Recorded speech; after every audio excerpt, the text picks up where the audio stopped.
casual king of the hill.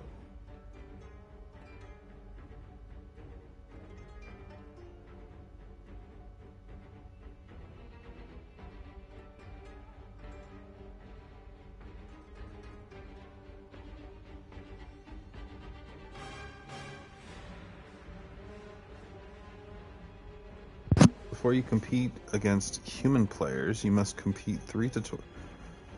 I'm not about to fight human people. No. Fight. Conquer. Custom. Fight. Local. Tournament. Local. Fight. Where's... Custom. Local. Tournament. Give me the gauntlet.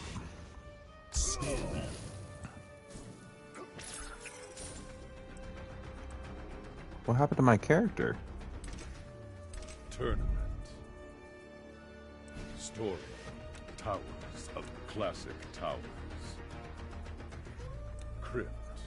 Classic towers. Give me towers.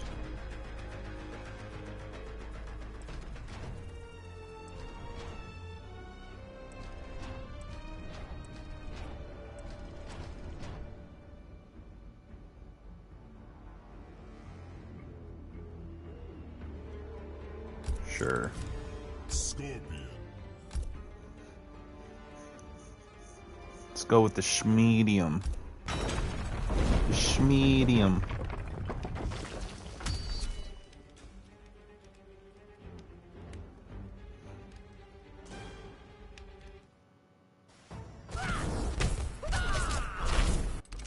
One second.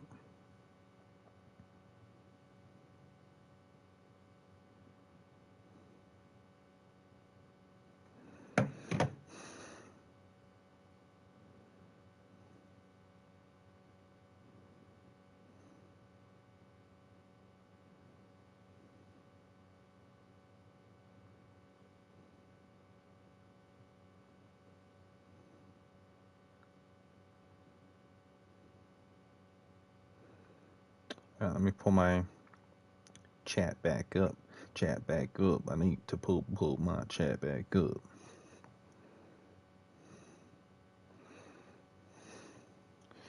All right.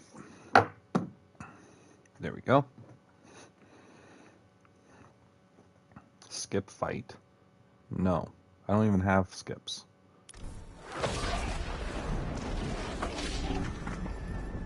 You lost so much. You were easily turned.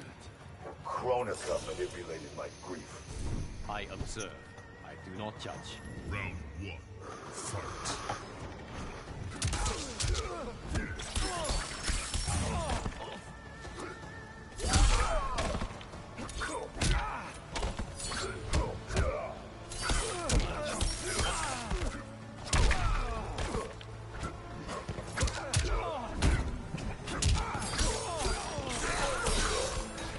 That was a nice little combo I had there.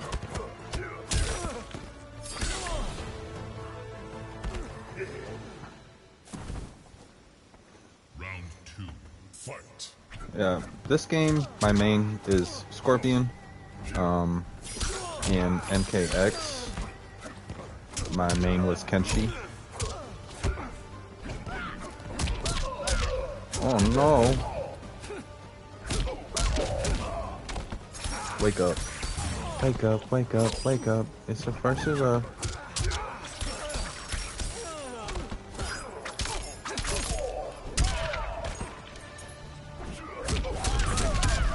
Okay.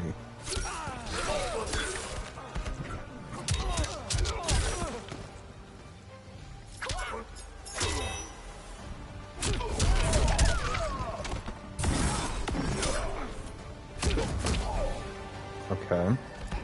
I don't know how I did that. I staggered him. I don't know how. Final round. Fight.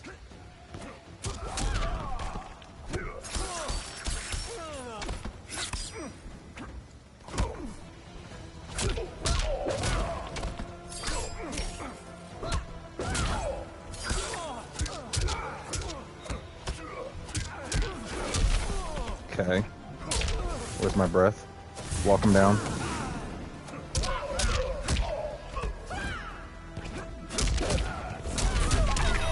Oh my gosh.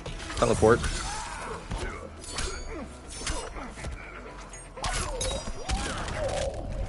Okay, that was unexpected. Mercy. You're gonna regret that. Gonna regret that, fam.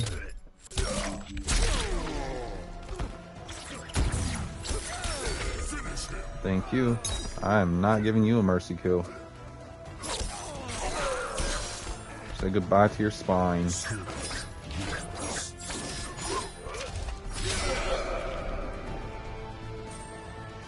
Computer did that on purpose.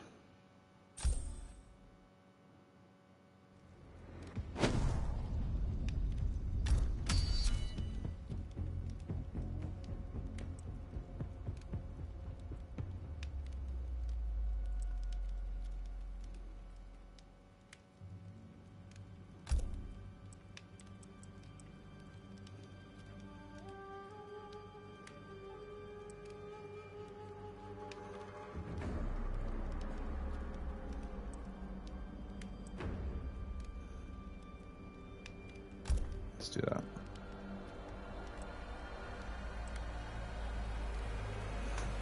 Oh, I can't even see it. Confirm. Okay.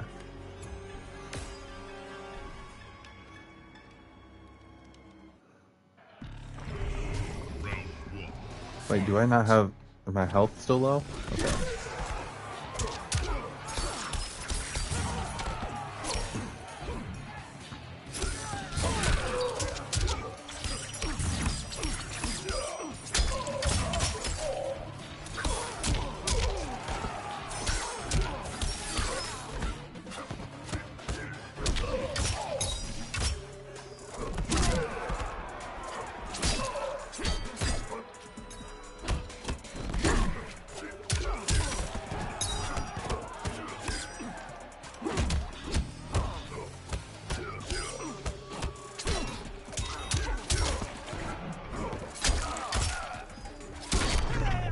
Sir.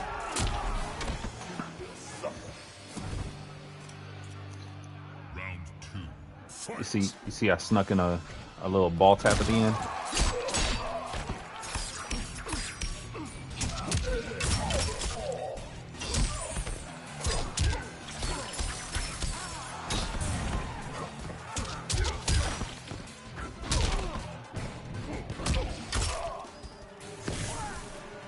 Walk him down. Walk him down.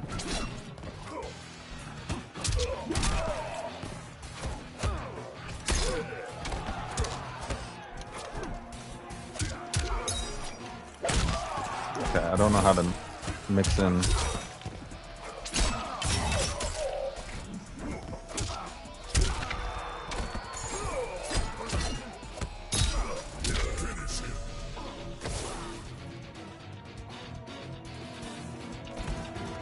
Yes, sir.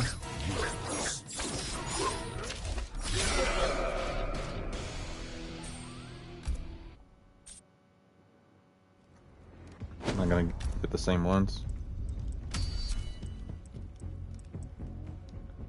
Summon a rocket fired by Sub-Zero. Freeze your opponent.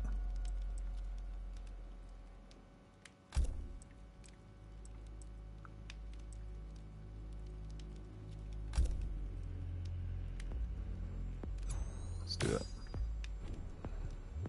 Let's do it. It's showtime. Classic look.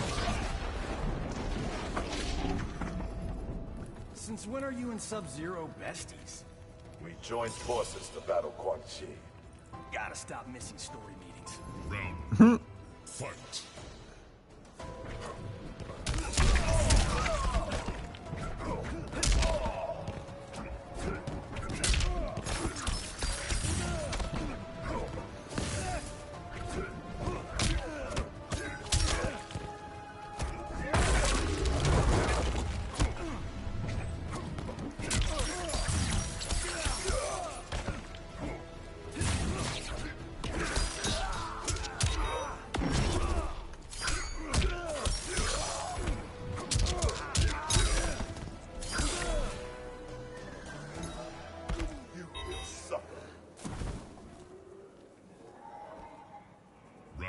two, fight.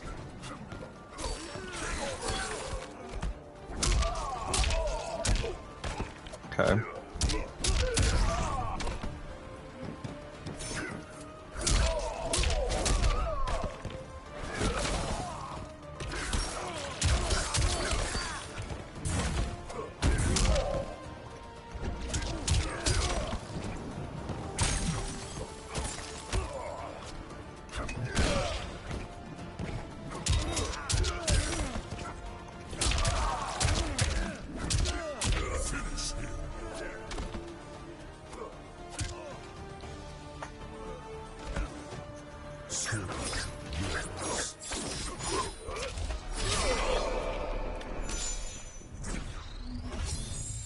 Give me that level up. Give me that level up.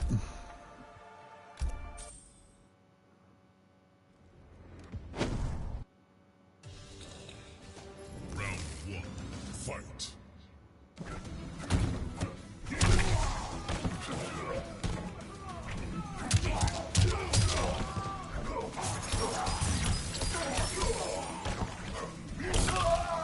Ooh. Caught me slipping.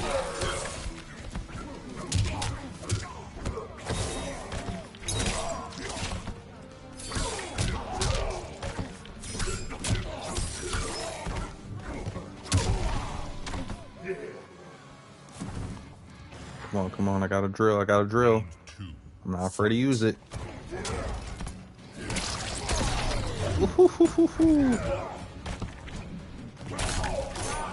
Okay, that hurt. Oh, I'm like continuously bleeding from that leg. Oh man, I'm noticing too much stuff.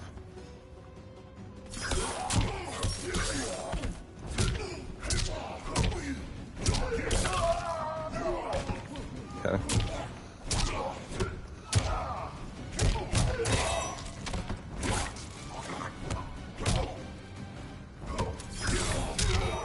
Okay. I was wondering where I could chain that.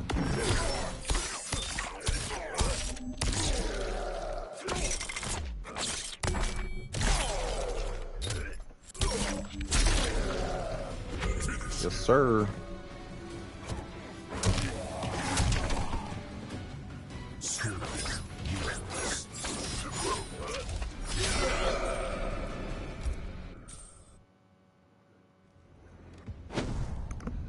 I gotta fight me.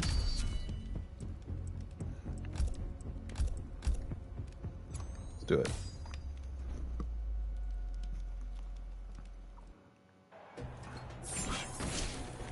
Ooh, a sword. Wish to know your future? Do I avenge my family and clan? Quan Chi pays with his life. Round one, fight. Shouldn't I be telling him that? Because this is technically older Tasashi talking to younger.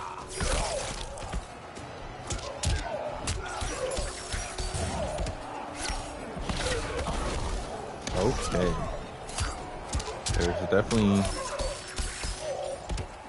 plus sides of being that variation.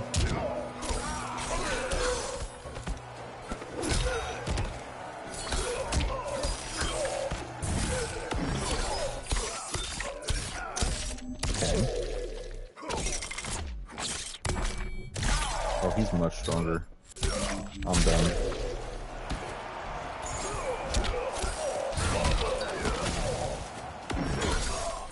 There we go.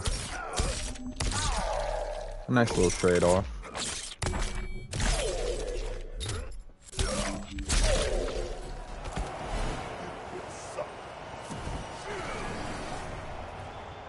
Round two, fight.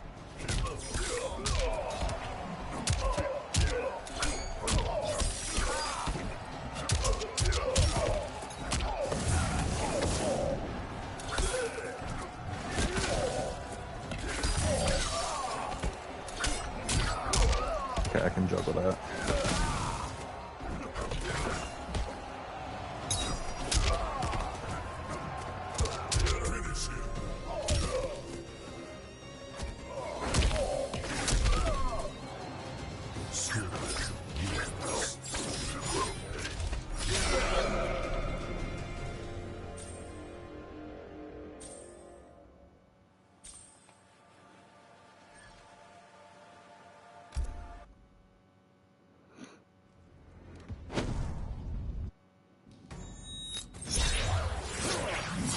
Who's this?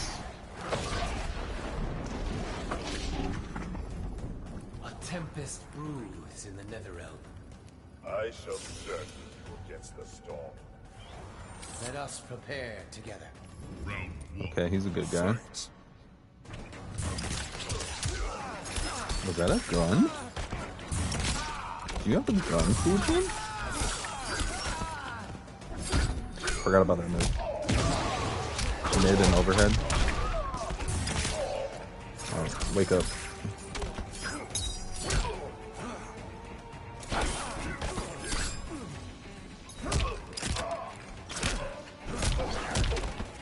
Okay.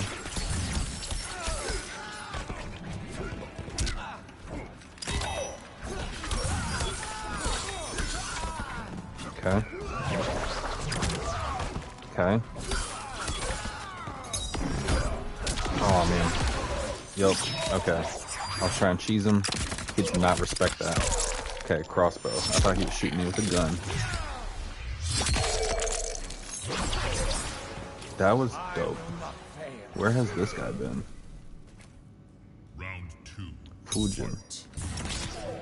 Okay. Okay, he does have a gun.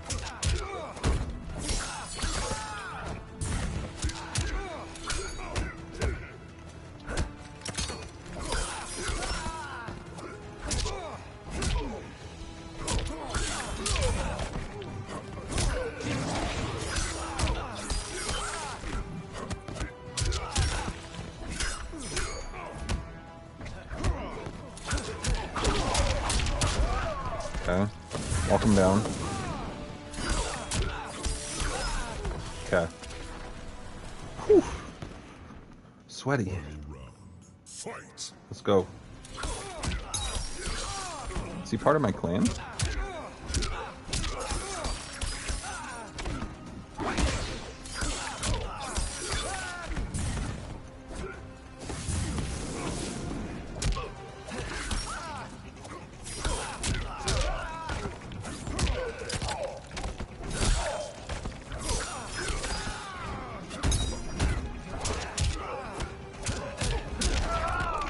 Oh, my face. He kicked me so hard. No way.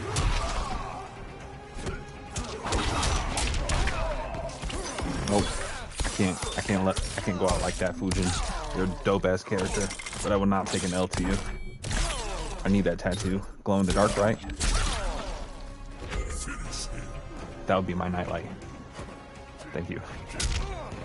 Kick to the face. Finish you off. I respect you. I'm not gonna grab you. If you get a kick to the face, I respect you. If I grab you, you weren't worth it. If you pissed me off, you're getting a fatality. Fatality. Give me some health. Give me this. And run me my money. Yes, sir.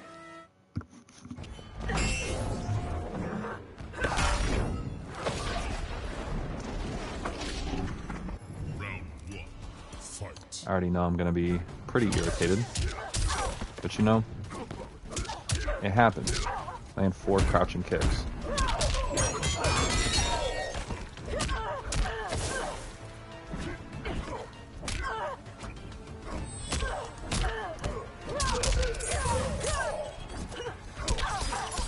Choose that. I could have implemented it better.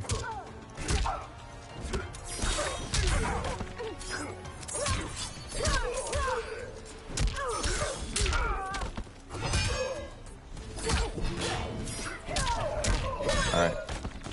Come on. Yes. Run up on you. Land 4 jump kicks. Round two. Fight. That's not gonna happen.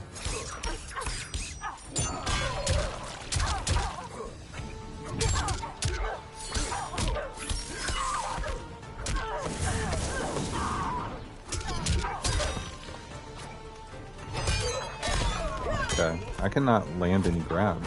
Okay, there we go.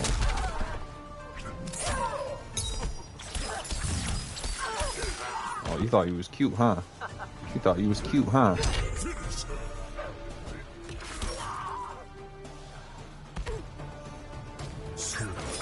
Guess again. Guess again.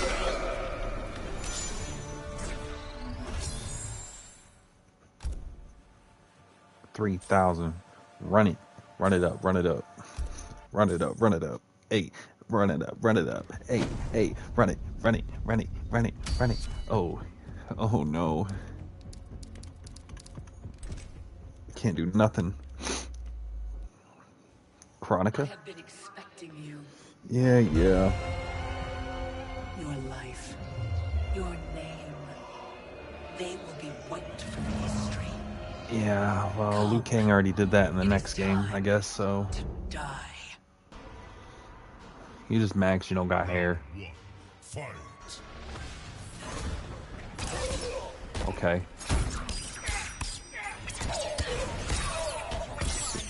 You are ridiculous. You are ridiculous.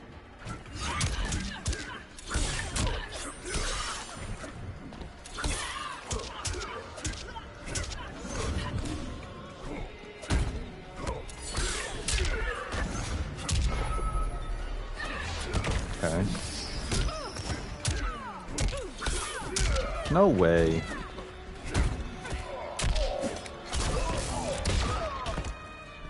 I gotta fight other people along with you. Okay. Come back. You gotta change the map on me. I done came to the end of time to whoop that ass.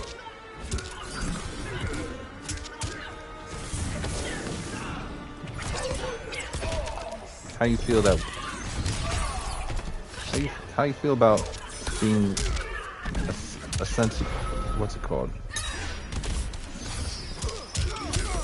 About being an immortal being and you're still getting slapped up. Still getting slapped up.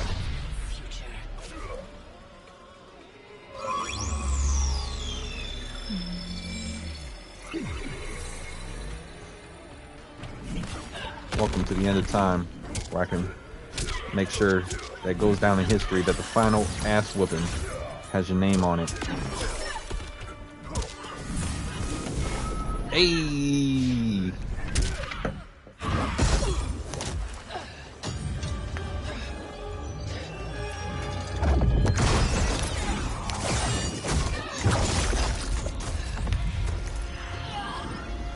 How you like me now? Walking, crawling around like Anakin Skywalker. Oh, yeah, ain't you? How'd that glass feel? Ooh. Ooh. That was a lot. That was a lot to look at. I made my future self a promise that I would not stay mired in the past. But once I controlled the hourglass, I could not keep that promise. I had to restore my family. Over and over, I crafted the sands of time. Yet in every new timeline, my family's tragedy repeated. I was powerless to change it. After eons, I learned the truth. Kronika was not alone. She was one of many titans, each more powerful and ancient than the Elder Gods. It is they who conspire against us. Myself, my family, we are pawns in their game. Why? I do not know. But I will find out. And then, I will have vengeance. Scorpion reminds me a lot of Kratos. I feel like Kratos was very much inspired by Scorpion.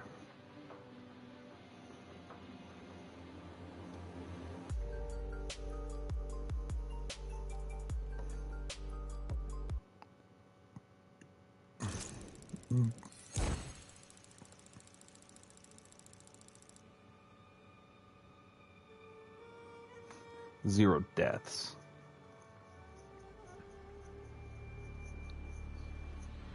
Zero losses.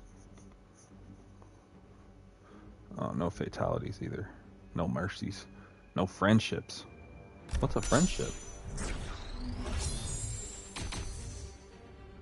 If you ask me, I think Fujin was a friend. And they've maybe been shipped before.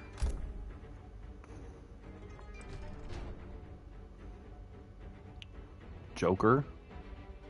RoboCop?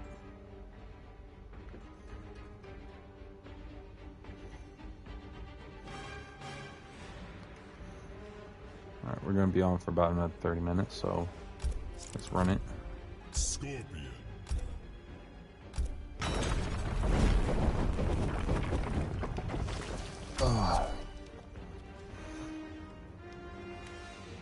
We're gonna run no consumables for the first 3.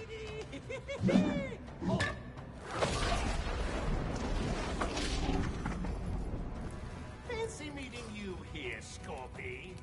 Sub-Zero to our fight. And how is your new cuddle buddy? Round 1. Fight.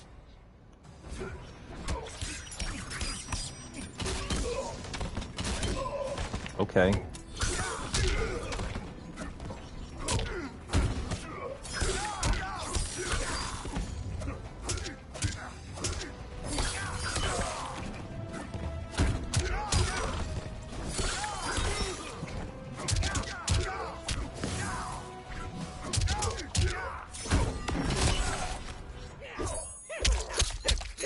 Oh my gosh.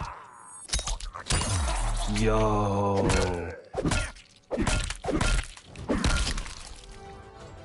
That was gruesome. Not only did it kind of... Round Hold on, we're gonna... fight. No. It like did the smile scar that was kind of hinted at in Dark Knight, but then he did the crowbar move that he finished Jason Todd off with. That was sick.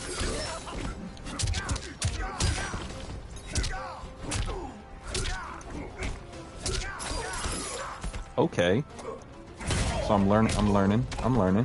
Boom, boom, boom.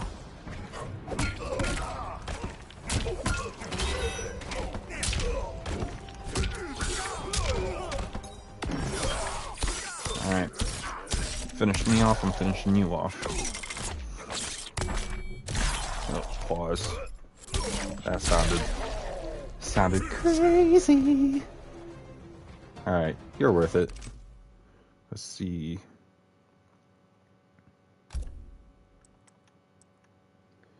Finishers.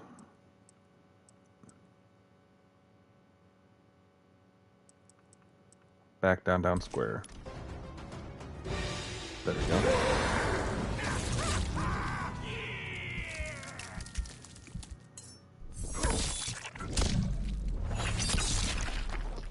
Fatality.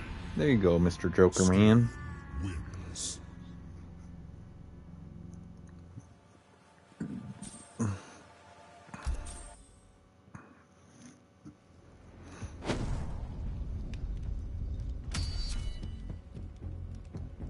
Cabal.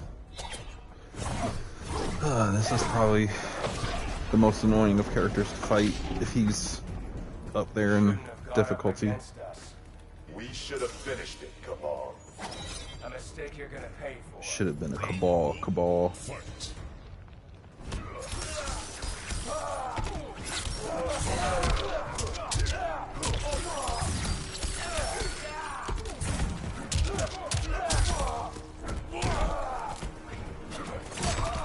Oh, if that would have been flawless, it would have been crazy.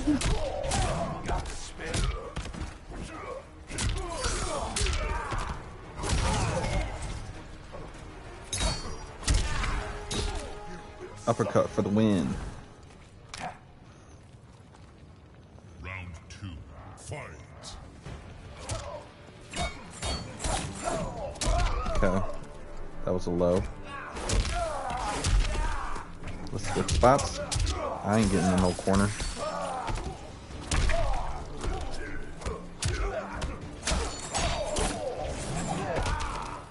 I guess I'm getting in the corner.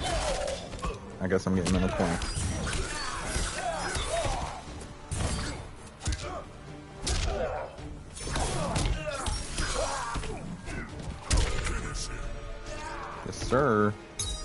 Alright, let's see what this one is. Down, left, down, square. Fuck.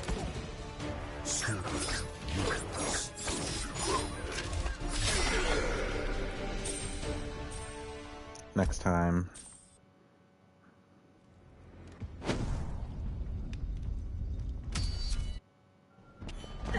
Down, left, down, square.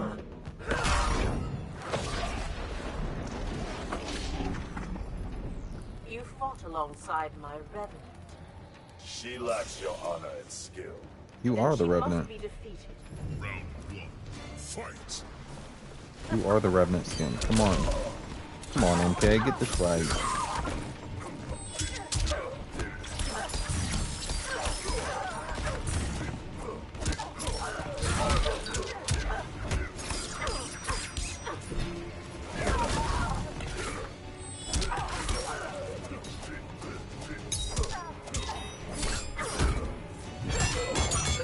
Okay, that was a high.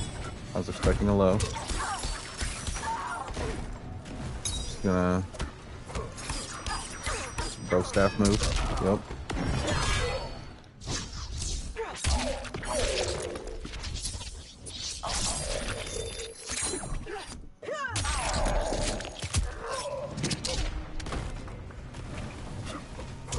It doesn't take me too long to get going back up to this. The other night it was taking me a while. I think it was just because it's the first time in like 2 years since I played it.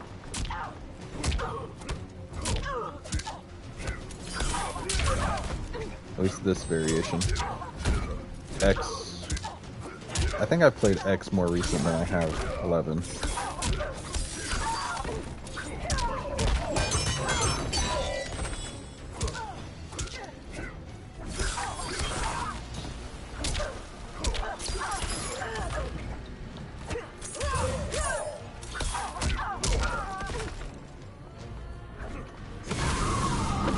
There we go. Brutality.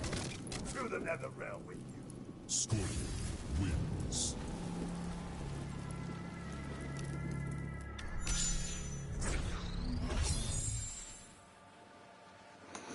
Fragment of the one being's mind.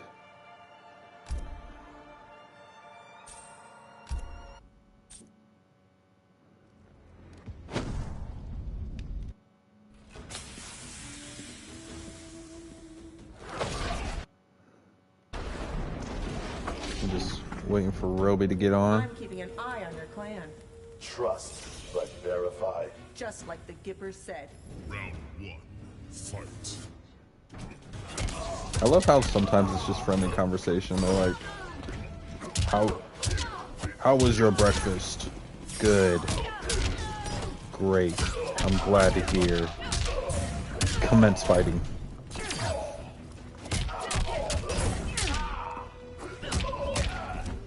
Okay, Sonya. You're a little difficult.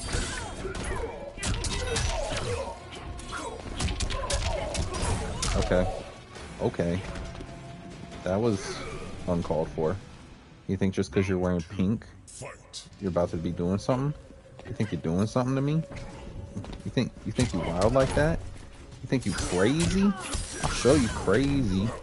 What you know about becoming a god just to exact vengeance on higher gods, huh?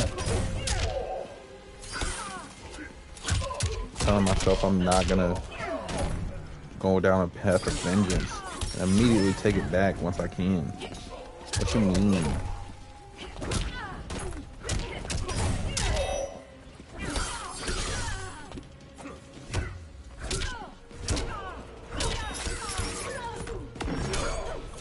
No, no, no, no, no. No, no, no. You're gonna win. Okay. Whew. Catch your breath. Final round. Fight.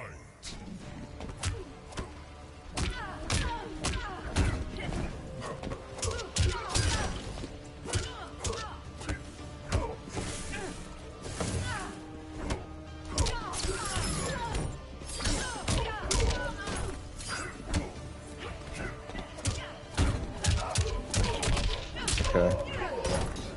back circle, or front circle square, or front circle triangle. There we go. Okay. There we go.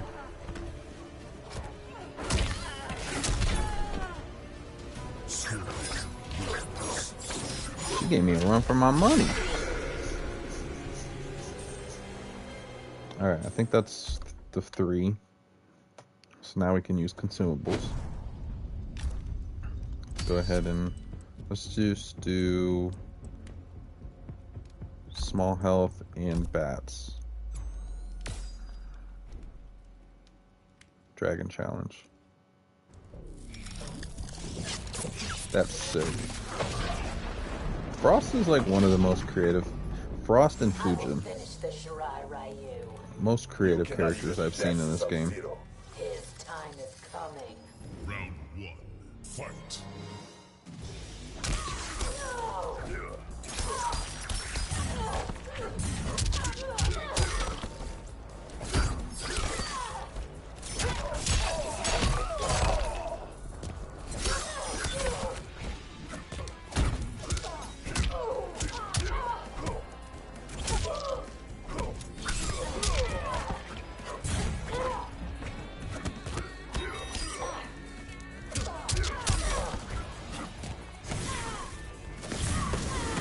Walk you down. You will suffer. Round 2. Fight.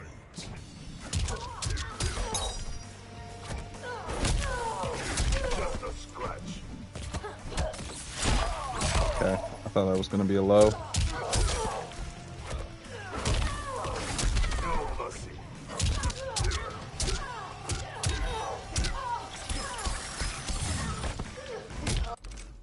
Oh shit.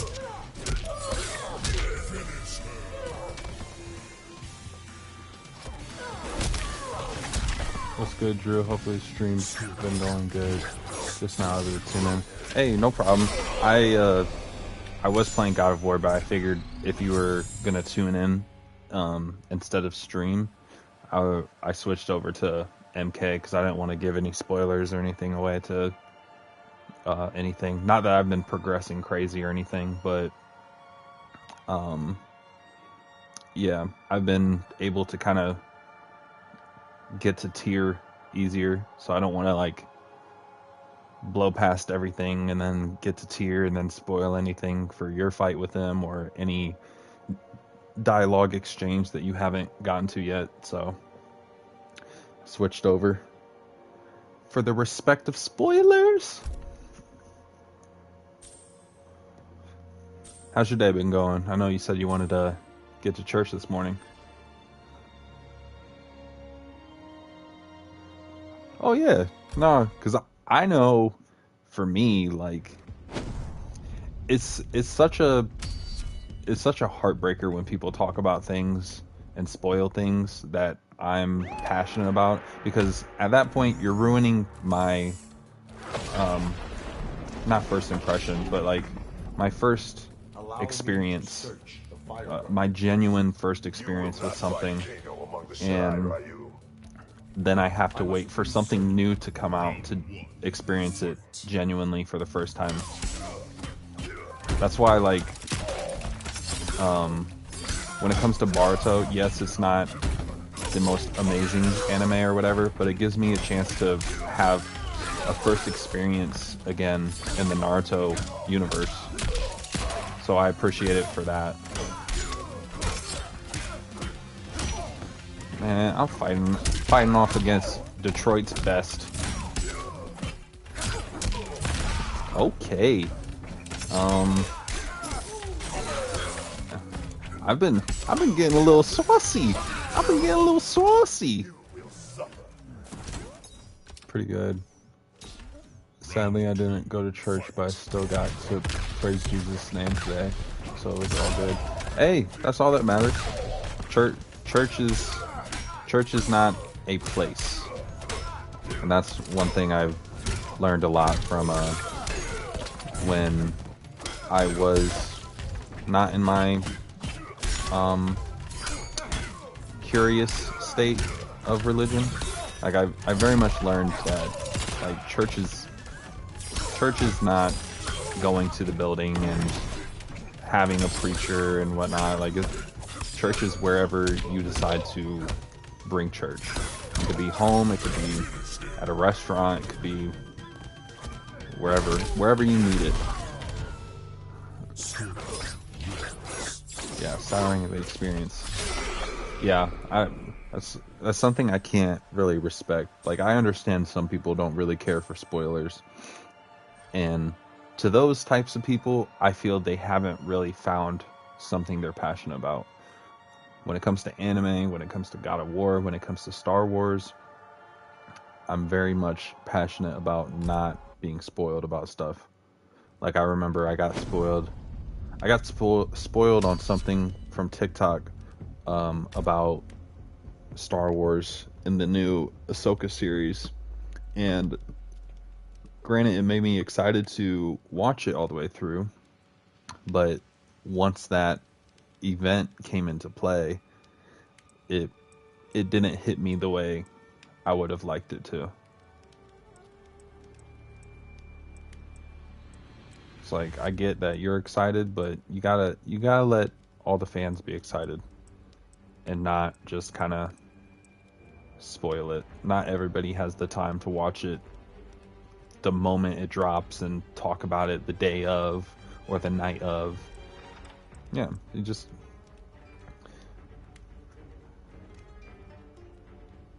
I know it got under your skin a bit considering how much you enjoy the Star Wars lore and yeah, it definitely got to me a little bit, but we pushed through.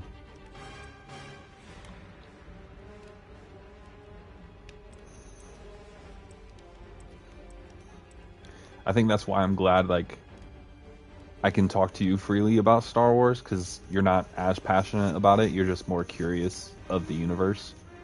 And like same goes with me and Dragon Ball Z. Like I love Dragon Ball Z, but I'm not so passionate that I'm just like, don't give me any information about it that isn't involved in the anime, because blah blah blah. Like I'm a consumer of Dragon Ball Z knowledge just as you are a consumer of Star Wars knowledge. I don't care to be spoiled about it. It actually makes me more interested in trying my hand and becoming as passionate of a fan of Dragon Ball Z as you are. Talking to you about it is helping me become more passionate about it for sure. Yeah.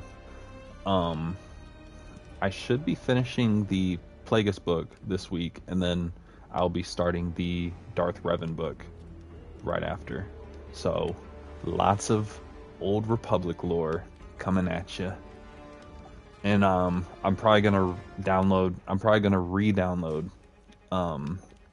Battlefront 2 to kind of put us in the setting of talking about Star Wars more. I'm going to put off my Mass Effect 2 stream until God of War is done. I mentioned that in my stream today, or maybe I mentioned it this morning / last night, but Mass Effect 2 is going to be put on the shelf for a little bit until we get God of War finished up, and then I'm sure once we finish it up, we're still going to be playing it and discussing for a while, so I kind of want to get that out of my system before I go into Mass Effect 2, because last thing I want to do is play a new game and be excited, but my brain still be in the God of War universe of just like wanting to talk about that. So definitely work that all the way out. So before we start this, I mentioned in my stream I had a few things pop up in my head that I wanted to bring up to you. And I don't know if you want to hop into a party chat or if you just want to discuss through YouTube. Either or, I'm fine. I don't mind talking about it, but whichever is your preference. I have some notes written down that I'm pulling up now. Someone asked me on my stream last night how long I'm gonna stream God of War. I said a long time. A long time. I'll jump on my PlayStation real quick. Alright, bet.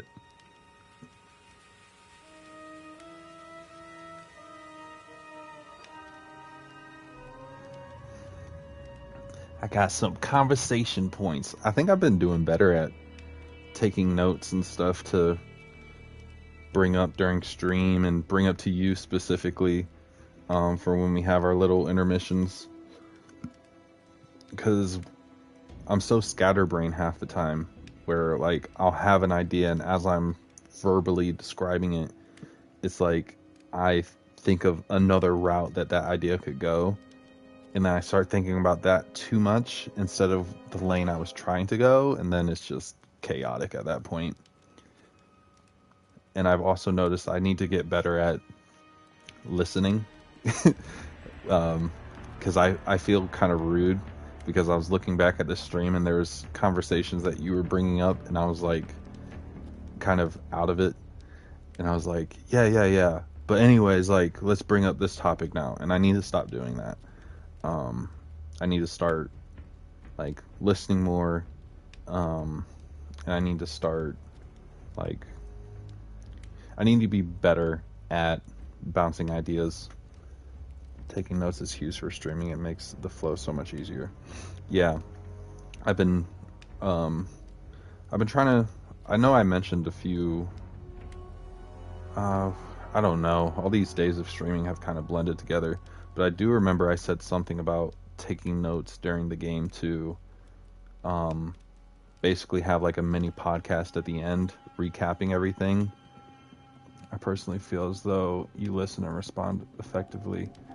You have very few times when that has even been noticed on my part. Okay. Yeah. Good, because I feel like that's like a major issue with me, where like I'll listen, and I think it also has to do with gaming, because I'm trying to pay attention to the combat, pay attention to the dialogue, pay attention to what you say, and then also have a rebuttal, and sometimes one of those 4 things, I don't know what I all just said, but one of those things get lost in the fray. And I don't want to come off as rude or dismissive, so I'll definitely start keeping better notice of that.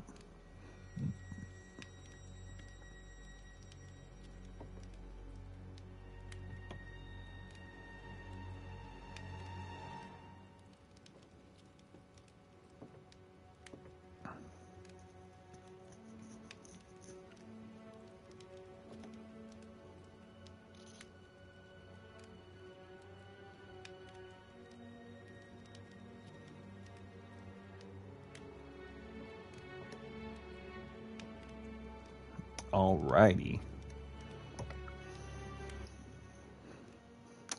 Hello, yes. Good sir. Hey, it's working. Let's go. I took some time today to... Oh, good sir. Oh, that's perfect. Hey, it's working. That works. Bet. Because I'm recording now, this is a little off topic, but I'm recording now to see if like what I did with my audio will actually play through to the stream. I'm not sure, but I'm recording now and I'm going to go back and actually check it. And hopefully it's settled. It's like a small switch on my part. I have to, anyway, I think I got it working. Yeah, I actually meant to message you about it. I noticed on my end of the stream, like your audio would go through, but I saw on my end of the stream, like the controller mic wasn't picking up on your mic, but it was just like a small little thing. It wasn't, I mean, it wasn't too big. It was just us bouncing ideas off each other. So, but,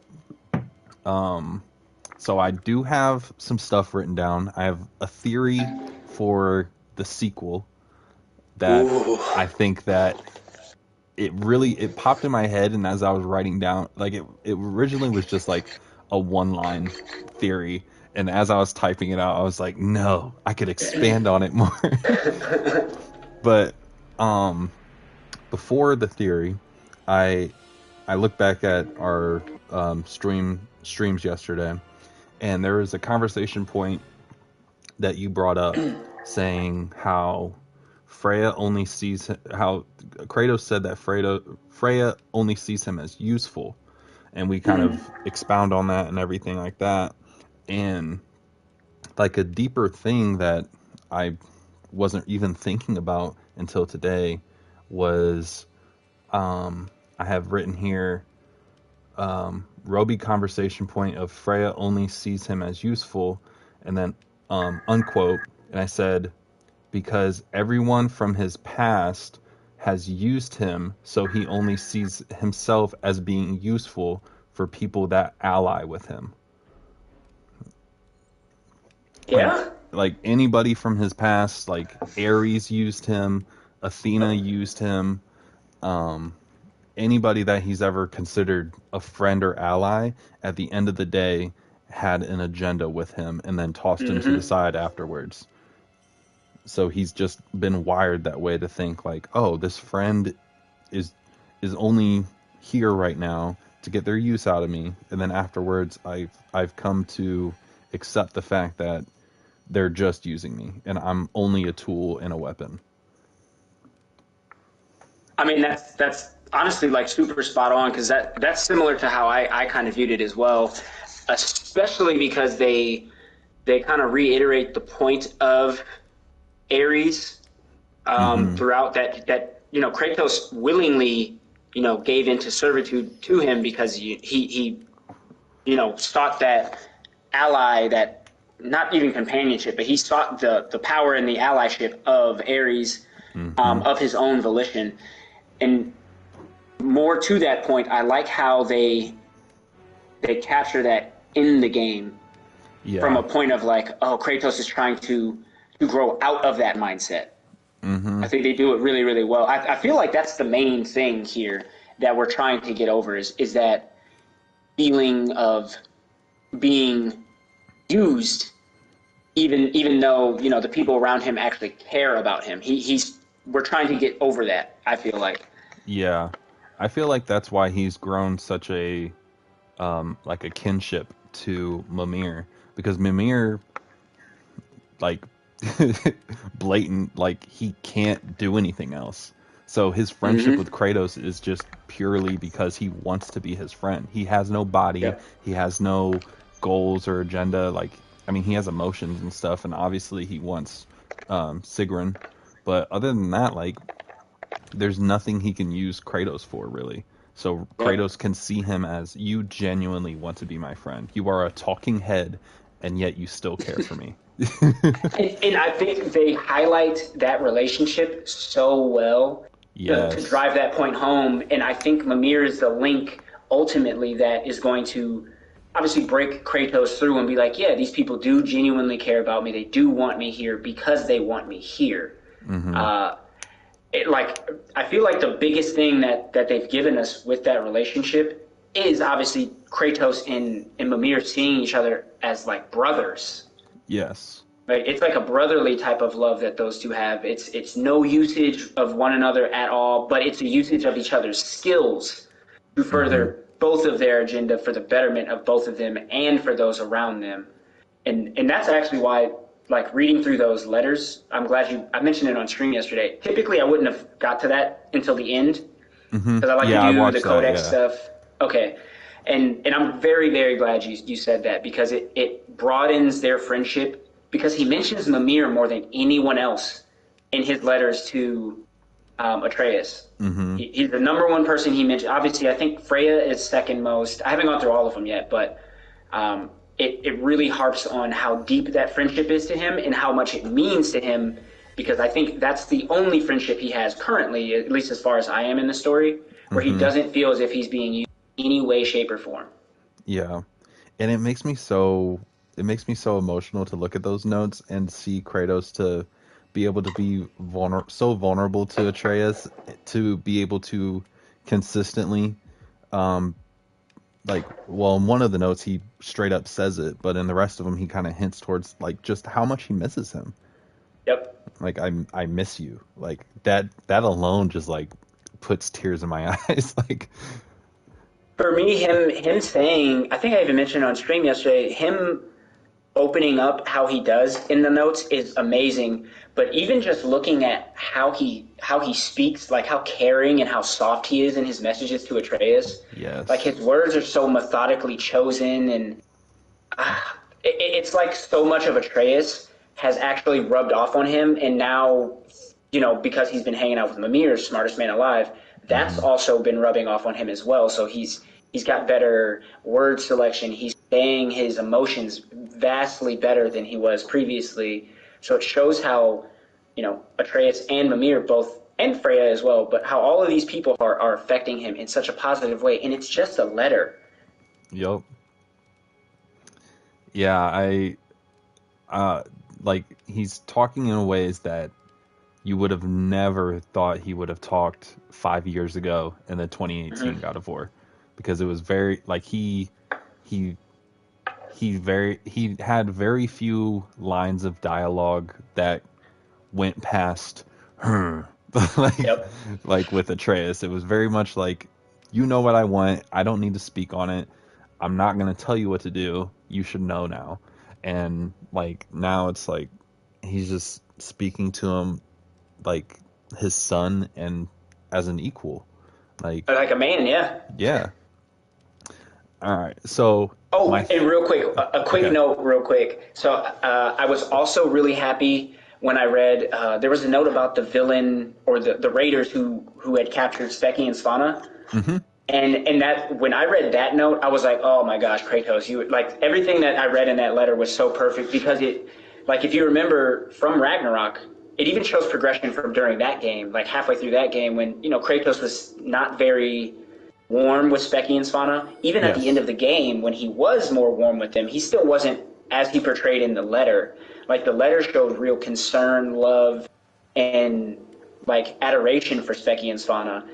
So much so that he was like, I would do it. I would kill this guy over and over and over again, because he deserves it for what he was about to do to, our pups, our dogs. And for me, that was another huge thing that I feel like some people wouldn't really correlate as much, but that was huge for me.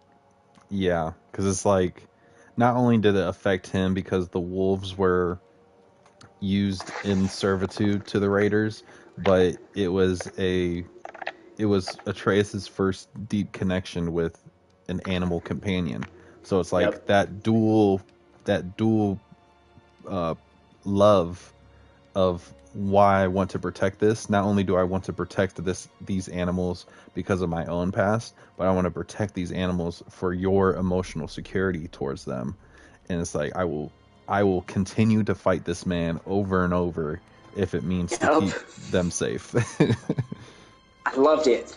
Absolutely loved it. Oh, and sorry, now I didn't mean to cut you off. Now you're good. No, go ahead. Oh no, I'm good. That was all. I just wanted to make that note about Speki and Svanna. I've honestly wanted to mention that to you, and obviously I figured you noticed it, but for me it was something I definitely wanted to at least mention to you, because I feel like we have similar feelings on it. Oh yeah, for sure. All right, so my theory is the next game is going to be mainly in parallel realms. We are not going to see. We might get to play a little bit in a realm outside of both Greece and Norse mythology, but I feel like it's going to take place in Greece and Norse mythology, and here's why. My theory is that Atreus is in Greece to find some kind of answers only Greece will bring him, and having to experience firsthand the effects of Kratos' past actions, and maybe facing his sister Calliope. And then Kratos in Norse mythology, there will be a rift in Norse mythology that Greek mythology is coming through and invading, so he cannot leave because he is now the god of war and must protect Norse mythology against Greece mythology, and he's the only one knowledgeable of how to fight them. And I said, Atreus may be the only. Oh yeah, Atreus may be the only one who can close the rift, because Kratos' duty to defend Midgard and the other realms as the new god of war keeps him from doing it himself. And then I said some kind of telekinetic link between father and son to keep them in contact, and for Kratos to give advice on enemies Atreus has yet to face himself. So Kratos essentially would be like a guiding. I don't want to say guiding light, but he'd be able to guide Atreus through his journey, and through the ordeal. I like the idea a lot. I like the idea a whole lot, especially the fact that it would be parallel dimensions. There obviously would be a lot of questions, because I don't know how many. I don't think there's many gods left from the Greek mythology. I don't even know what really happened with the world. I think that would be something that they'd have to fully elaborate on, because we know that, at the end of God of War 3, it was pretty bad. It was horrible there because all the gods were dead. But we don't know what happened to the land afterwards. We don't. What I'm saying is we don't really know fully how all of the different lands are affected by that, and like what the ramifications will be. But I think you're right on there, though. I think Atreus needing to go to Greece, well, I mean, you kind of hit it right on the head when you said that he would see firsthand what the things his dad did, like what it caused. Yep. And that's going to be huge, because he's heard about this stuff. Yeah, but not and it seen might cause a conflict within him of being like, oh man, like in the moment of like selfishness of seeing it with his own eyes for the first time, he might have like some like he might have a moment of hesitation of being like, oh, is my dad a good person? Because he just left this whole world to rot and be just in this oasis of death. But honestly, I was thinking about that too, to kind of like shoot down that theory of the fact that like Kratos killed all the Greek gods and everything. They could always like retcon it and be like, oh, like every millennia, they reincarnate or whatever. And I agree. I do think they could do that, yeah, and it would work. I think. Yeah. I think they could justify it for sure. Yeah. But yeah, I was thinking about that, and originally it was a thing of like, I was just playing the game, and I was just thinking, I was like, man, I wish in this game there was a moment that Atreus like learned of Calliope and maybe like saw her spirit or something, and I was like, wait, they could do that in the next.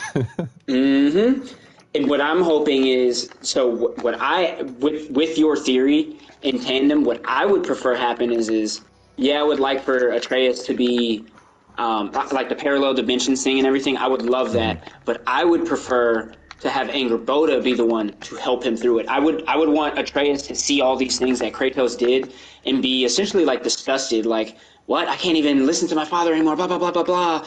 And I think Angrboda's position could be extremely meaningful to, one, calm him down and get him out of his bad ways. Say he starts giving into the bad portions of his powers and doing mischievous things, Loki, like that. And say Kratos can't talk him out of it because, Atreus is seeing all this firsthand. Yeah. But then, like, the part of growing up and finding your first love and stuff like that, we still need to experience that through Atreus' story. She could definitely keep him grounded. Exactly. And maybe there's a section where she can't, and she goes to Kratos, and, maybe, Kratos is relaying all the information to her to help him. And then Atreus finds out about that, and then he gets mad at Angrboda too. And then he goes lone wolf. Then Angrboda grabs Kratos and it's like, we gotta get him. He's like, I can't pull him in. And then Kratos is forced to step aside from the throne of God of War for just a bit to do absolutely anything he can to get Atreus. And then, personally, I would like for something bad to happen to Kratos because of Atreus' folly. Yeah. And then that would wrap up the game for that. Oh my gosh. Yeah. They need to hire us to storyboard. Wouldn't it just be poetry for Atreus to, like, somehow in the story kill Kratos with the blade of Olympus. I would cry. Yeah.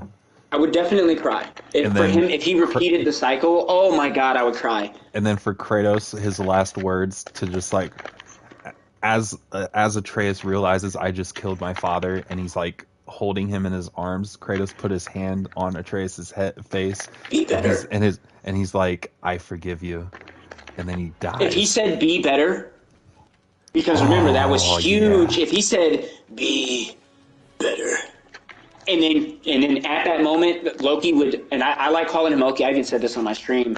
I've been calling him Loki because I feel like in the next game he should be more like Loki, because that's what he's journeying to do, and I want him to turn into Loki.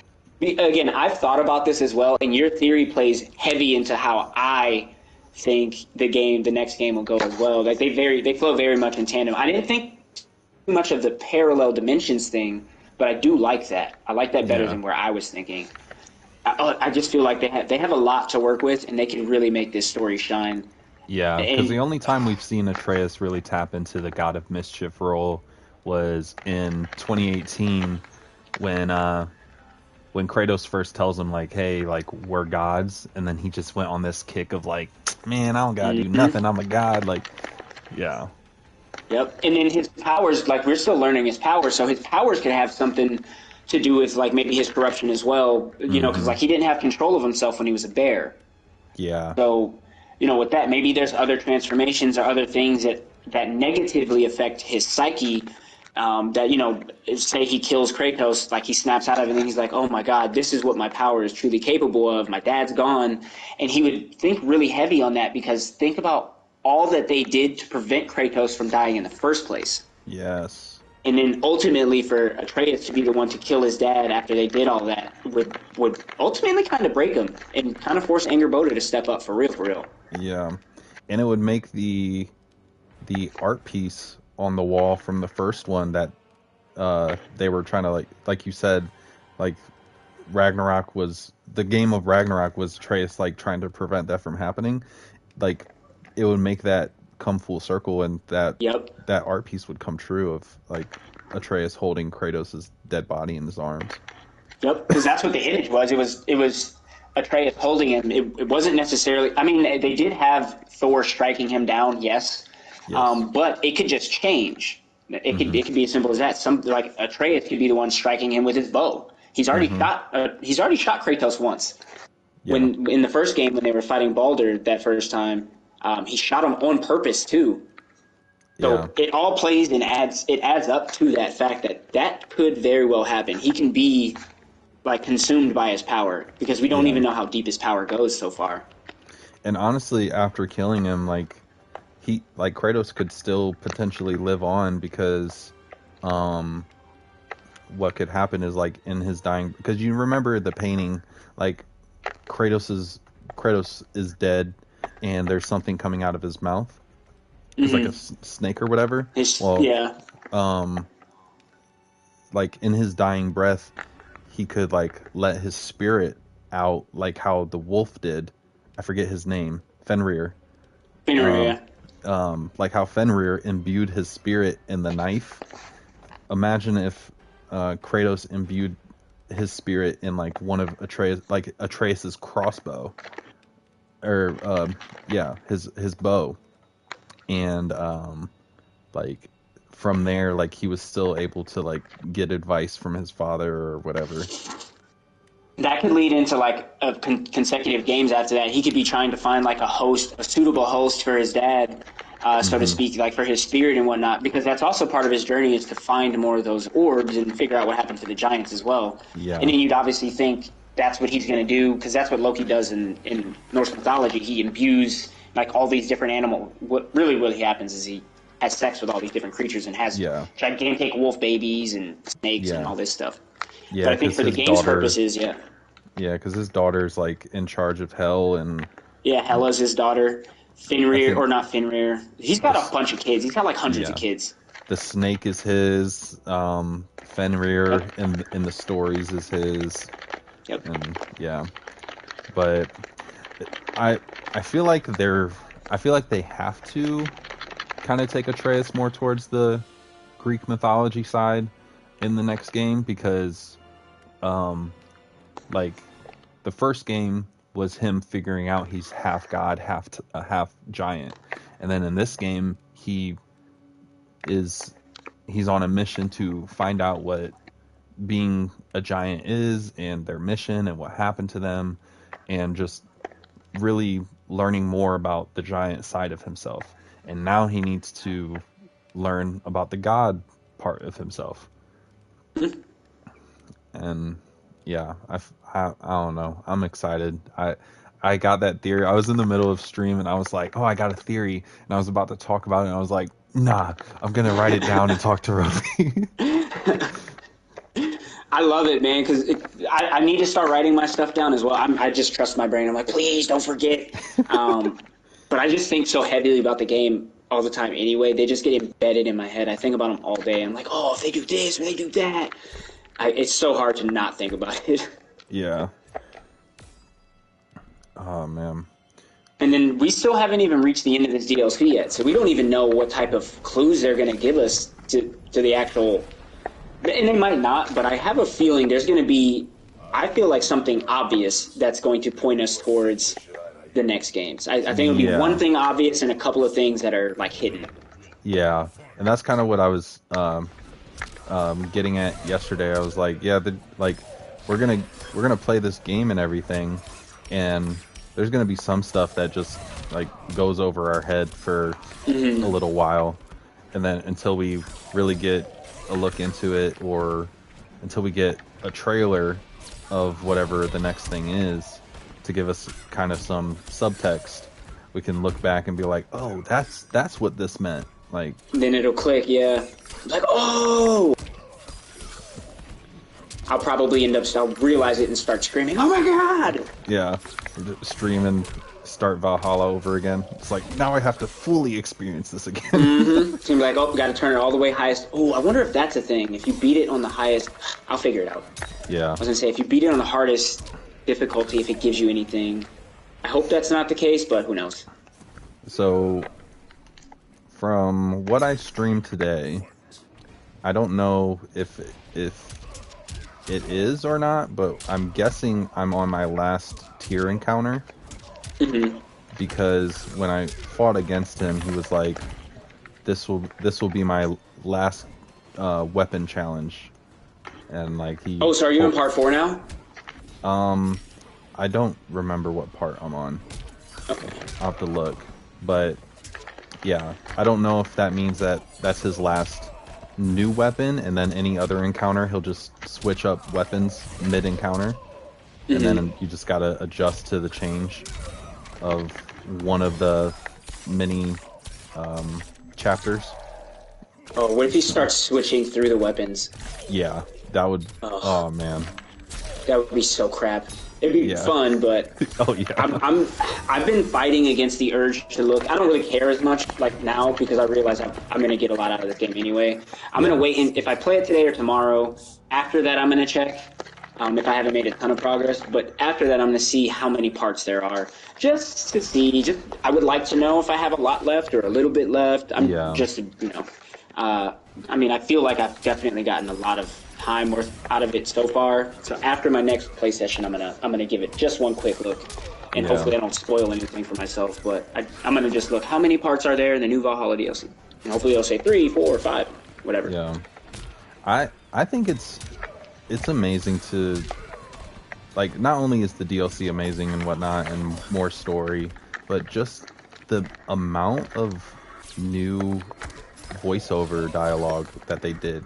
Like, hours upon hours of just new stuff to talk about to people and everything like that. It's like, man, you can tell the developers are very much not only love the game and Kratos and his story, but the fans. Like, and it's just, I don't know. Like, not too many games will do that, because I'm so used to games just being like, oh, well, here's the DLC, but it's gonna rotate conversations after a little bit, and there's none of that right now. I truthfully feel like they gave us an entirely new game. Like we said you played for I think like 18, probably closer to 20 hours. I played about the same, and the crazy thing is, like none of the dialogue has been like rehashed. Everything has been like a new conversation, and if there's no dialogue to be had, there's no dialogue to be had. Like they don't force it so it could end up being repetitive. And like that's one of the huge things I noticed about it as well. Like you guys really did go above and beyond with the quality of this content. And then it's like there's the Kratos plot, but then there's three subplots going on.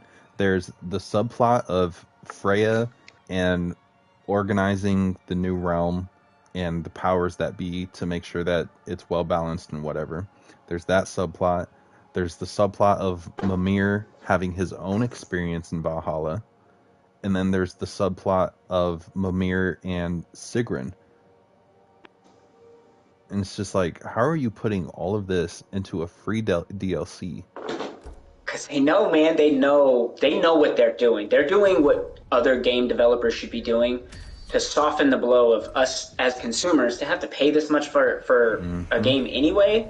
They're softening the blow by really treating us the way that these companies should be treated. They're giving us that love right back that we give to them. That's the only way I can think to put it. They're actually giving us love back with this content, and it's.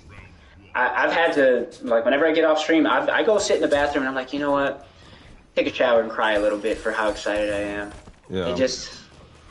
It really ends. It's ending my year off amazingly. I couldn't have asked for a better end to my year. I can only imagine how many game developers are like, just so mad at the fact that Santa Monica did this. They're like, oh, here's the DLC, and it's free, and it's hours long, and it connects to the main universe. They're just like, oh man, they did it, and now people are gonna expect it. It's crazy because I look at all those same things, and I bet all these other developers are like, I bet they're thinking the same way I thought when I actually got into playing this. This could have been its own standalone game, obviously with a little bit more stuff added, just a little bit. Oh yeah. I feel like a tiny bit more story plot stuff driven, whatever. This could have been its own full, complete, actual standalone game. Yep. Completely. Just like. And then they. Oh, go ahead. Sorry. No, they could have charged.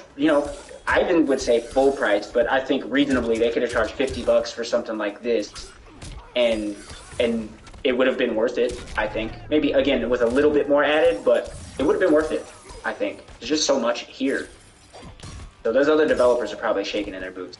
Oh yeah, I mean, like, look at Insomniac when they released the Spider-Man Miles Morales. Like, they sold that as its own game, and it was like only like $15 off of the main game, but it was only like 12 hours of game. So like, I beat Miles Morales in 8. I was very disappointed. Yeah. I think I'm one of the few people that was disappointed.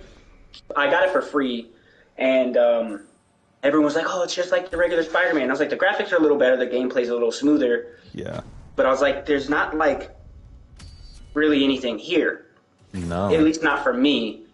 And I was like, I would have rather, them taking time and just made us a whole actual game. Yep. Not this side little snippet, which is what I felt like we got. Yeah. Because I love Miles. Oh, yeah. I feel like they did him really dirty because of the fact that, like, yeah, they gave him a story and made us care about him more before Spider-Man 2, but it was a story that has been rehashed with Peter Parker's Spider-Man so many times. Like, we're on a mission. We're on a mission to get this bad guy. Little do we know, the bad guy is our best friend. Yeah. And it's like, all right, like, I guess that's cool to be able to give more character expansion on Miles's part, but at the end of the day, like, I'm not really getting anything new. Yeah, I feel like it's hard because I'm going to keep comparing everything to this DLC specifically. Yeah. But I feel like they could have just given us a different type of Spider-Man experience. Like Miles and Peter are different Spider-Men at the end of the day.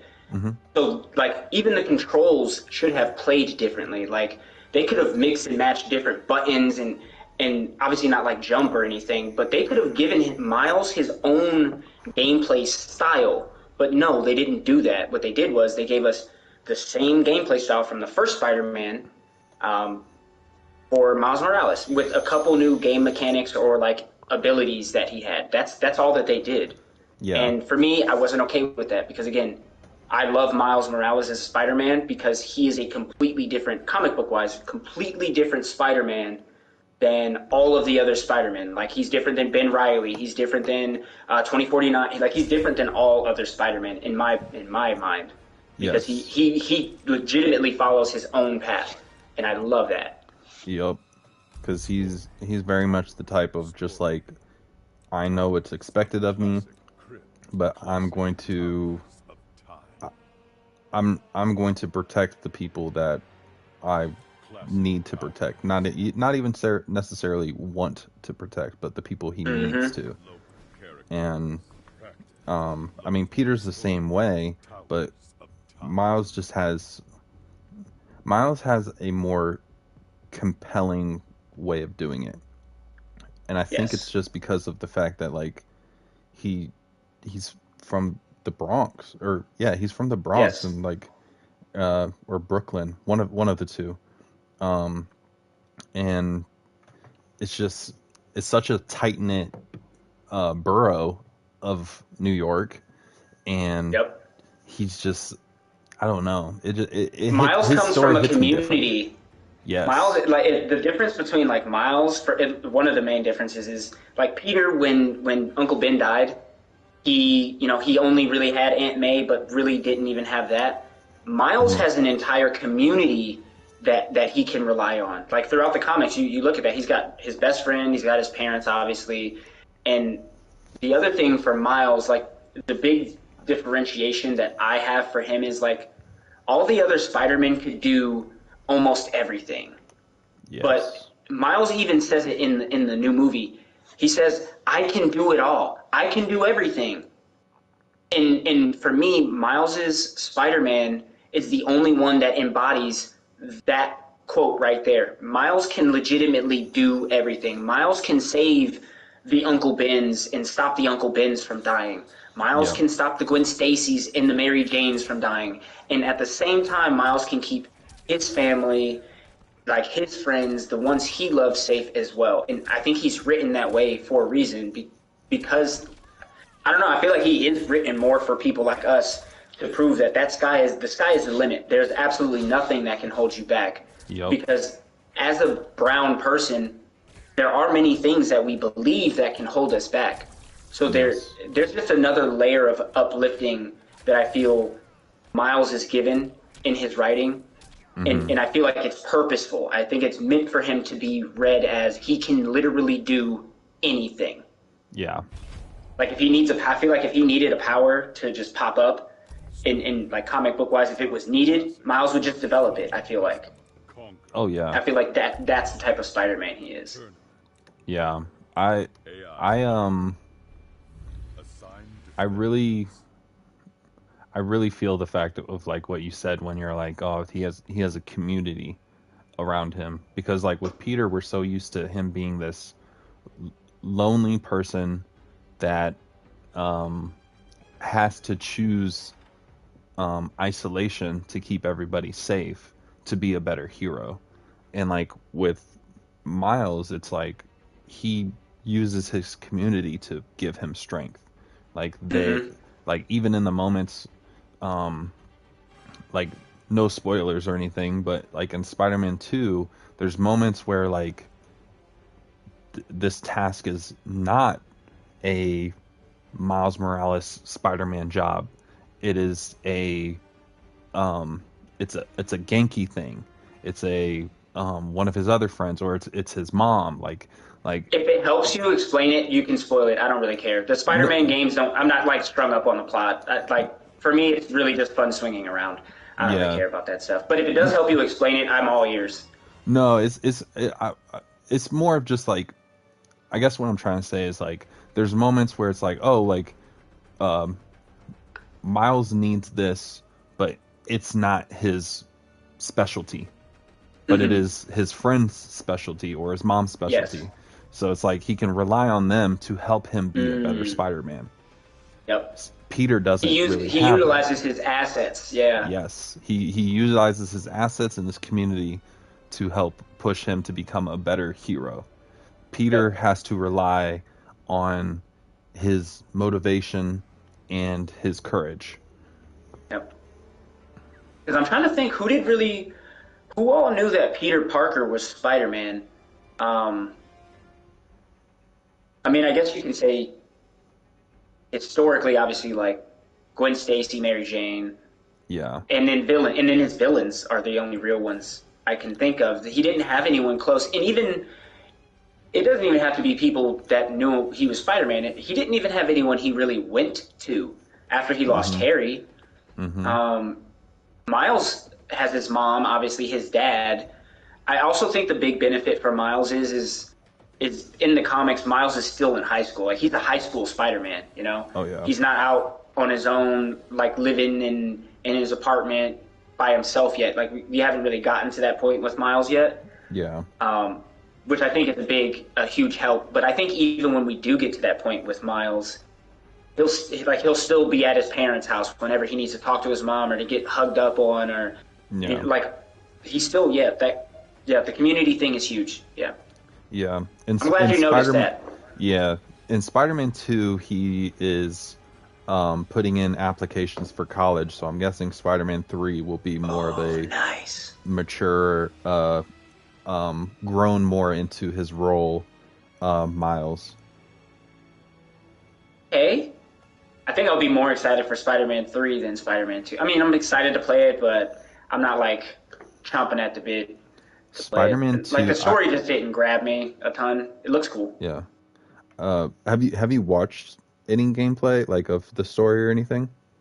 I've seen like the Black symbiote suit, and I was like, oh, I wonder how like that came about, and then I just lost interest and I never looked into it. I was gonna watch somebody stream it, and then I decided not to.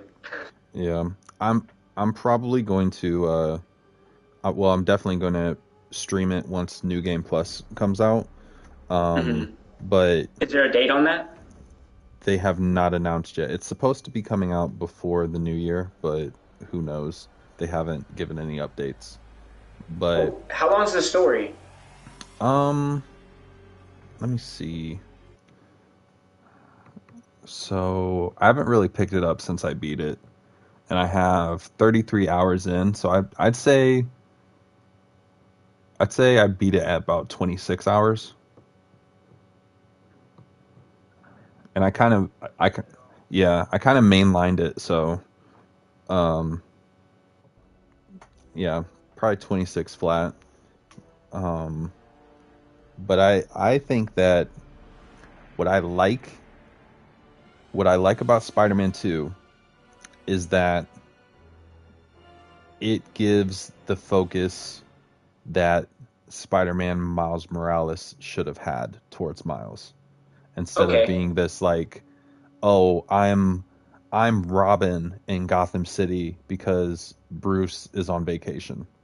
Yeah. And like in this game, it feels like the torch is being handed. Okay.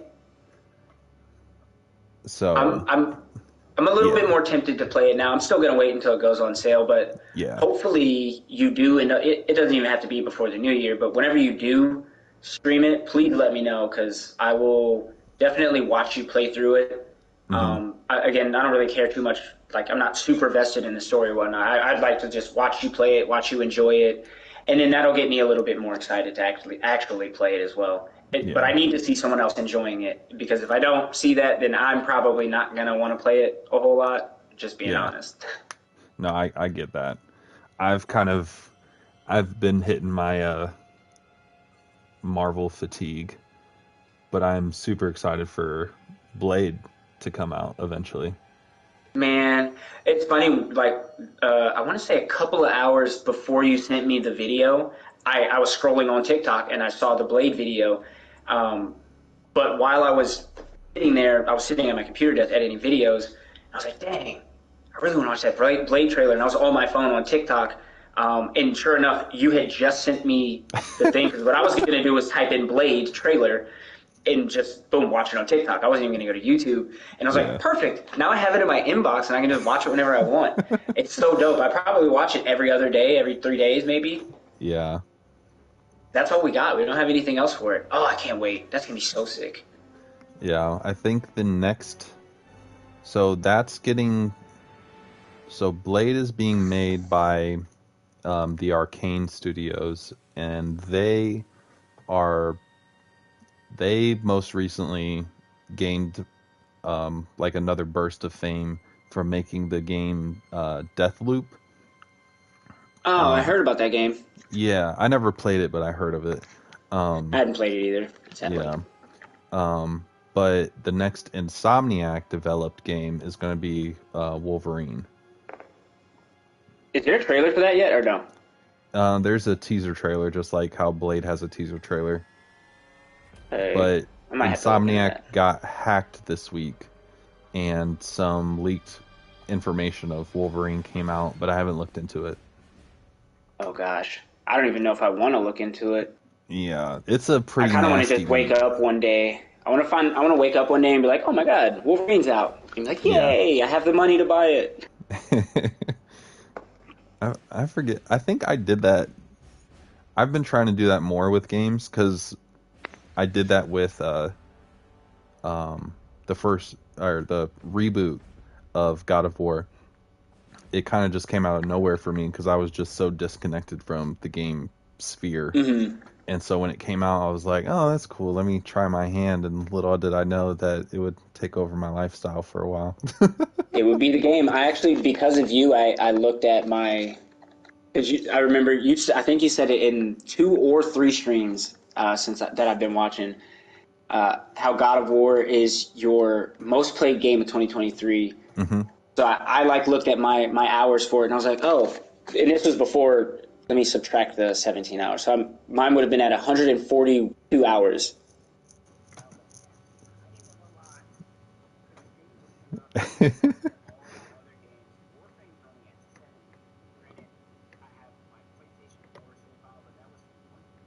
Mm-hmm.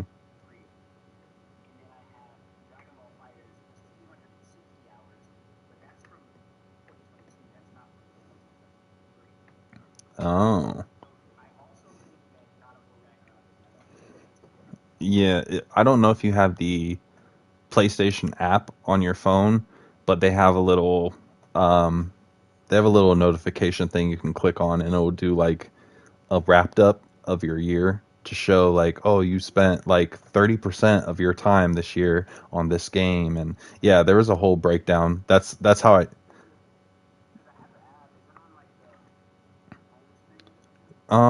yeah, if you click the little bell of notifications, you should be able to scroll through it, and it is like it should be a notification icon of like a megaphone, and it's like, from PlayStation, how did you play in 2023? Question mark. 5 days ago. I'm looking at the notification right now.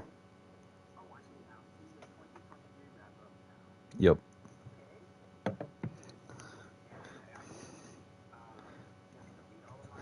Yeah.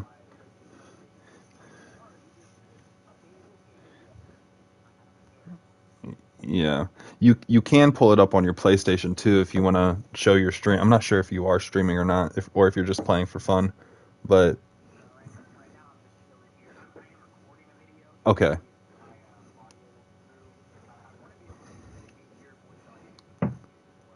Yeah.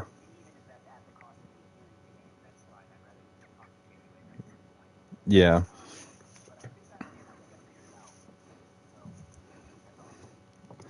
Yeah. Oh. Oh, the PlayStation 1 will just give you a QR code to look at it on your phone anyway, so yeah.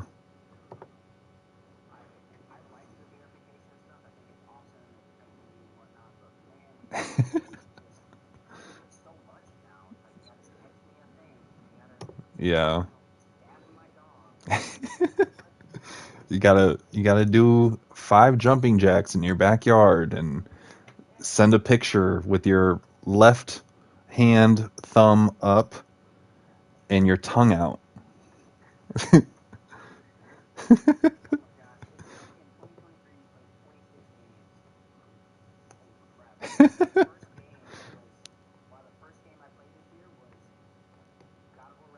Same. Yeah. I'm See, I need to get back into Ghost. I played a little bit of it, but I didn't stream any of it, but I think I'm going to stream the rest. I'm not far at all. I'm probably like maybe 9% progress.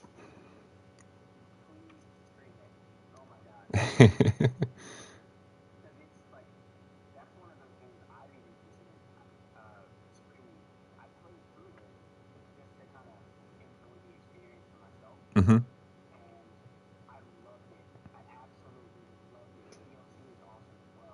Okay.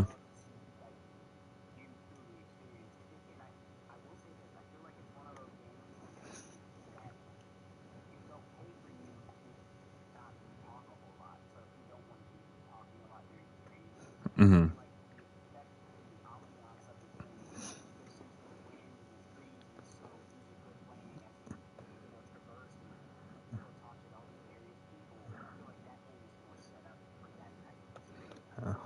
Amazing.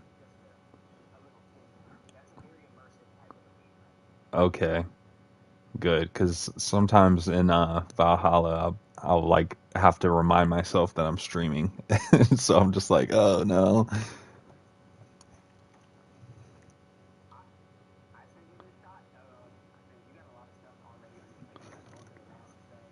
Yeah.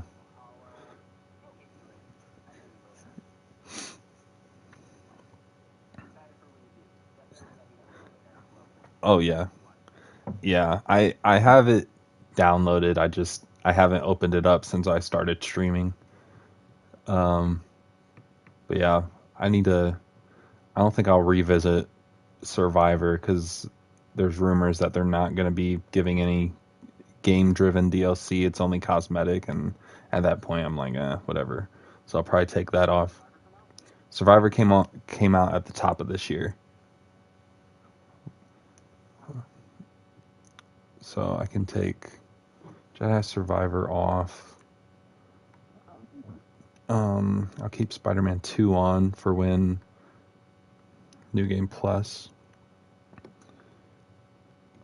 I also have some like older games I'll probably go back to as well. Like I have, let me see.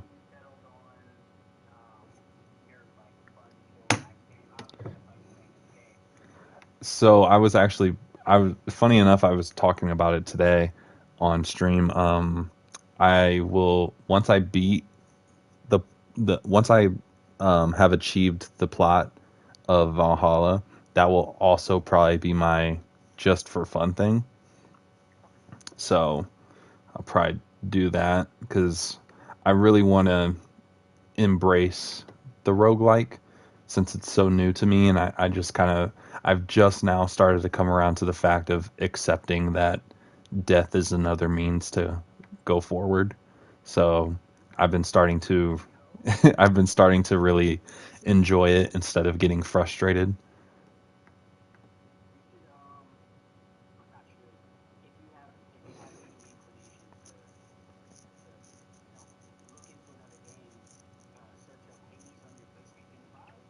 Okay.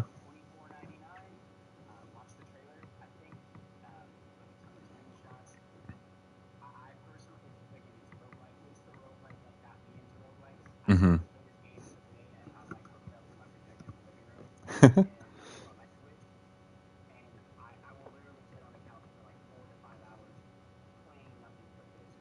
Okay.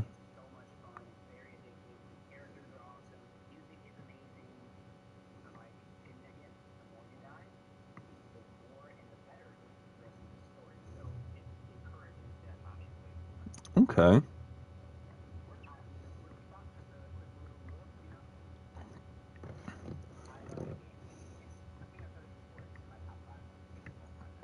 Okay, but I will definitely watch the trailer tonight before I go to bed. Uh, oh yeah, bet. I don't know if you're. I don't know if so. I'm looking through my collection right now. I don't know if you are into the BioShock series, but there's okay, bet. There's a new game that's going to be coming out of BioShock. I don't know what it'll be called or if it's a reboot or not, but the gaming podcasts I listen to, they've talked about it in passing, talking about how the developers have been amping up their staff. So there's rumors that BioShock will be coming within the next few years.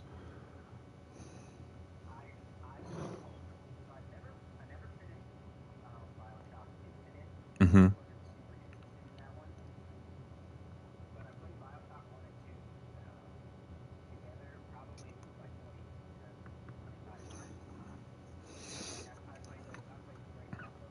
Yeah, I was introduced to the BioShock series at Infinite because I didn't know there was a one and two. Um, and I haven't beat any of them. I just kind of tapped into each of them, and then I got distracted by other games.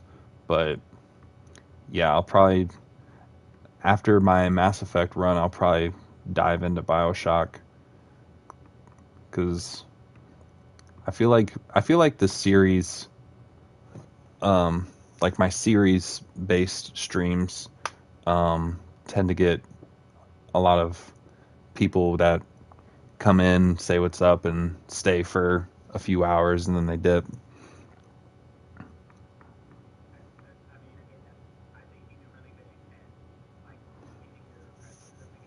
Hmm.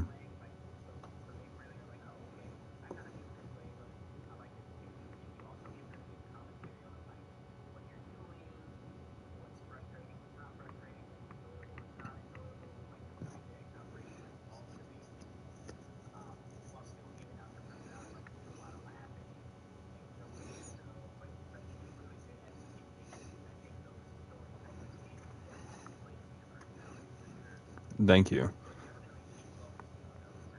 Yeah, I see. I have Uncharted as well. That will probably be something that I do.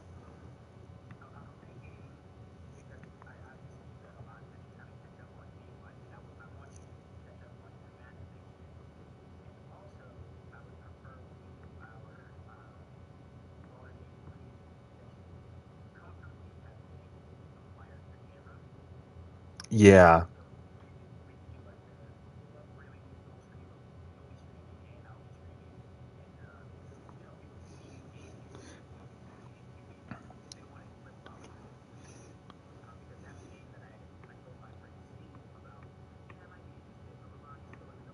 Hmm.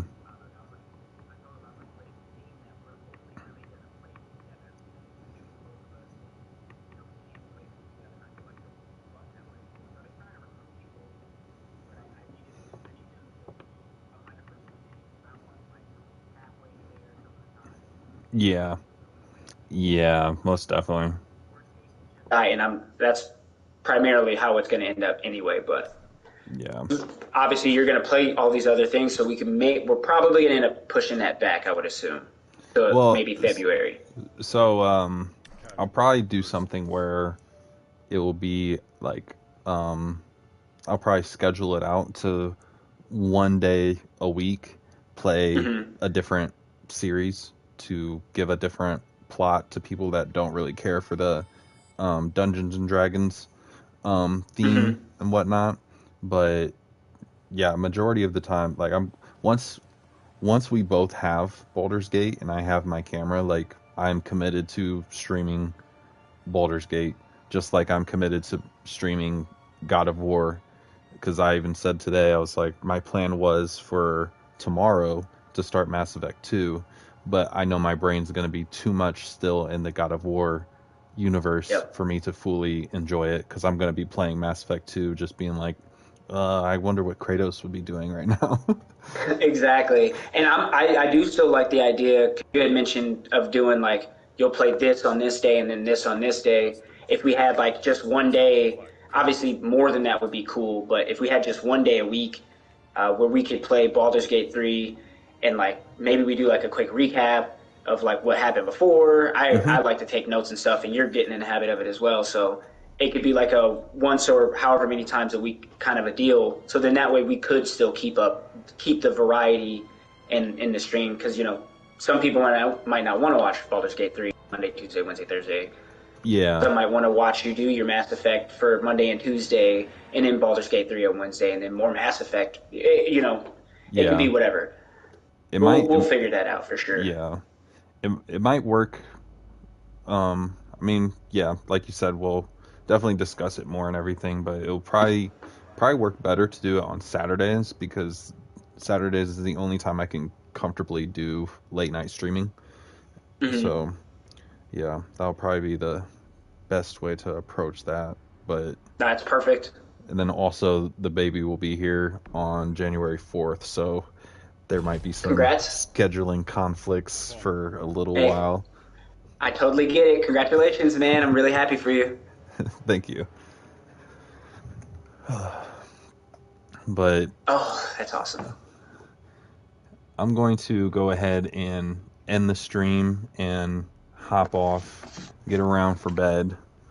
But I'm glad that we were able to discuss some theories and whatnot, get into some God of War discussions, and yes, sir. Then speak on the future some. I appreciate the conversation. Like, truly, I wouldn't have enjoyed spending my time doing anything else. I had a lot of fun with this. Definitely hope we can do this more in the future. And hopefully, obviously, you have a good night. God bless you. And I don't know if I'm on the stream or not, but God bless you guys as well. God bless you too.